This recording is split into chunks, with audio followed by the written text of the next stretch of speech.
नमस्कार मित्रांनो, लग्नानंतर होईलच प्रेम या मालिकेच्या येणाऱ्या पुढील भागात आपल्याला पाहायला मिळतंय की मालिनी आता काव्याला म्हणते की तुझी परीक्षा झाल्यानंतर तुझ्या सगळ्या मित्रमैत्रिणींना घरी बोलाव.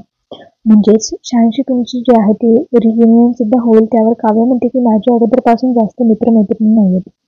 फक्त एक अनिशा आहे आणि दुसरा जीवा. तेवढ्याच काव्यात थांबते.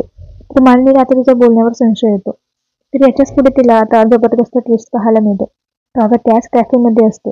तर त्या ठिकाणी जीवा आता काव्याला गुलाब देत असतो. पण मात्र तो खूप रागात असतो आणि हा कॅफे सुनीताचा असतो आणि ती आता या दोघांना बघते आणि लगेच मालिनीला फोन करते. सुनीता म्हणते की मी तुला सांगितलं होतं ना की तुझ्या सुनेचा अफेअर आहे आणि ते दोघेही आता माझ्याच कॅफेत आलेत. तू लगेच ताबडतोब इथे निघून ये. तेव्हा मालिनी ठरवते की आता मला बघावंच लागेल की हा मुलगा नक्की कोण आहे आणि आज त्या काव्याला जे आहे ते मी रंगेहात पकडतेच, असं ती म्हणते. मित्रांनो, आता जीवा नंदिनी पुन्हा कशाला भेटले, म्हणजे जीवा काव्य पुन्हा कशाला भेटले असतील आणि जीवा काव्यावर का चिडलेला असेल आता लवकरच कळेल. पण आता मालिनी जर यांना पकडलं तर खूप मोठा म्हणजे मालिकेत खूप मोठा ट्विस्ट येऊ शकतो.